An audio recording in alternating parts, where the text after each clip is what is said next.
Tadi nih hampir sama sih pertanyaan dengan tadi. Gimana sih Kak Yuni menerapkan kasih di lingkungan sekitar itu gimana? Gimana menerapkan kasih di lingkungan? Sebenarnya kalau misalkan bicara tentang kasih, berarti lebih ke tindakan gitu ya. Betul. Sama kayak Tuhan, gimana dia memberikan kasih melalui tindakannya, itu pengorbanannya mati di kayu salib.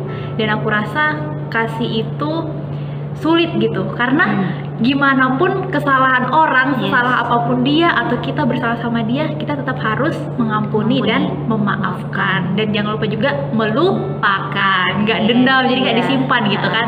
Itu bicara soal kasih. Dan kemarin juga baru dengar tentang khotbah kasih itu tidak memandang apapun, seberapapun kesalahannya.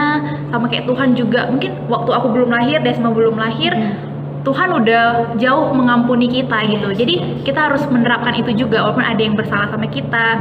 Ketika ada suatu kesalahan yang buat kita benar-benar dendam, iya sih memang kita sebagai manusiawi itu nggak wajar gitu kan, nggak wajar. Mungkin tetangga-tetangga lain juga bilang itu nggak wajar karena aku udah disakiti terlalu dalam masih.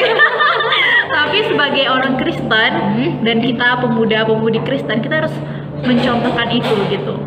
Kita harus selalu memberikan kasih kepada semua orang. Dan sebagai di lingkungan tadi, ya kita harus menerapkan buah-buah roh yang kasih, sukacita, damai sejahtera gitu. Ya gitu ya dari Kak Yuni ya. Nah terus tadi masih berkaitan soal kalau tadi langkah kita menerapkan kasih. Kalau menurut Kak Yuni nih, bagaimana sih apa yang Kak Yuni lakukan ketika hidup itu terasa begitu menakutkan? Jadi kayak ada perasaan di posisi seperti ini Kak Yuni down banget nih.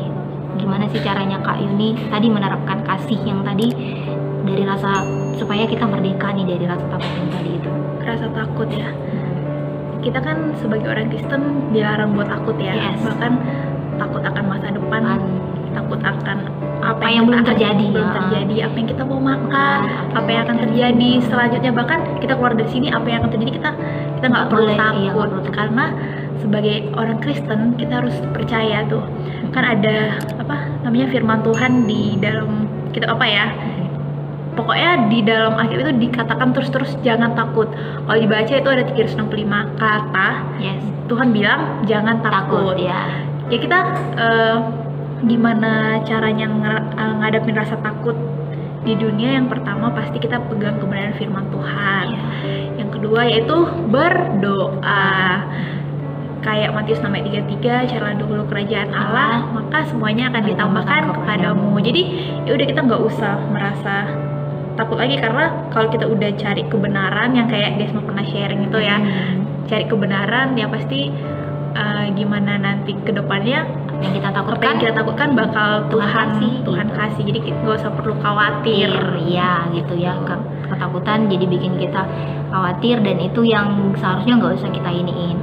Sebenarnya kadang kita ada titik di mana daunnya sebenarnya, teman-teman. Saya yakin itu, karena ya saya, Kak Yuni pasti juga pernah ngerasain. Tapi tadi di dalam firman Tuhan dibilang jangan khawatir. Di dalam Matius 5 ayat saya lupa, tapi dikatakan carilah dahulu kerajaan Allah, namanya 33. Maka semuanya itu akan ditambahkan kepadamu. Jadi bukan muluk-muluk soal makan, minum, baju pakai apa ya, besok mau pergi pakai sepatu apa ya, segala macam gitu. Tapi bagaimana kita memahami firman Tuhan itu supaya kita bisa menerapkannya gitu. Nah kemudian apalagi ya Kak Yun? Bagaimana cara kasih itu kita temukan di dunia? Bagaimana cara kasih kita temukan di dunia? Bagaimana cara kasih itu kita temukan di dunia? Kalau menurut aku sih, kasih itu tidak bisa ditemukan di dunia, tapi harus dibagikan ke dunia.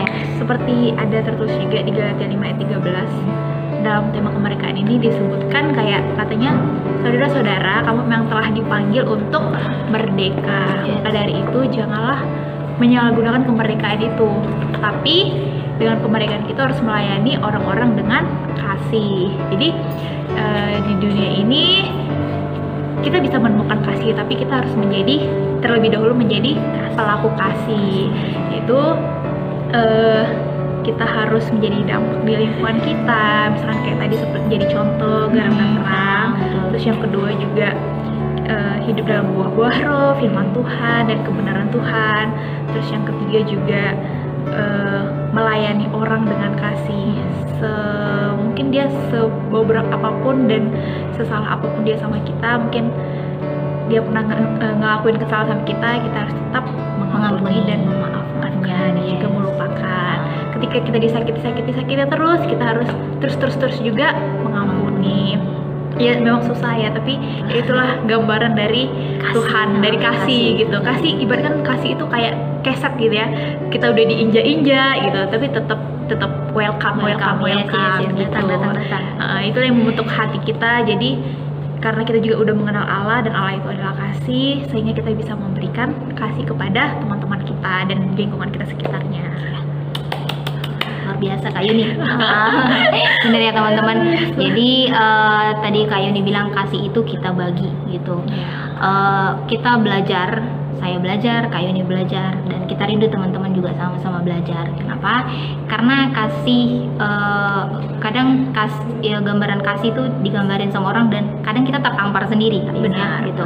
Ketika kita melihat dari hal kecil aja kita bisa mereka ngasih contoh. Ketika itu kita langsung mikir, oh iya ya, nggak harus dari hal yang besar. Ibaratnya kayak habis gereja nih ada sampah yang berserak gitu, tanpa harus disuruh kita ambil aja, itu dia salah satu contoh kasih. Gitu ya, tanpa pamrih, tanpa harus disuruh sudah dilakukan gitu. Jadi bagian kita ya seperti itu, kita bagi kasih, maka ketika orang melihat mereka juga akan sama, oh dia aja bisa, kenapa kita nggak bisa gitu. Jadi itu, dan jangan lupa juga mengampuni, dalam hal mengampuni terkadang memang terasa begitu sulit gitu, berat gitu, sedangkan melupakan aja susah, apalagi mengampuni gitu kan.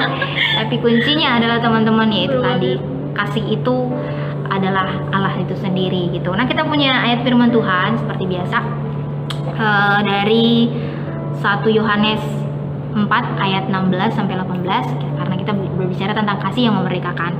Jadi saya dan Kak Yuni akan sama-sama membacakannya, dimulai dari ayat 16.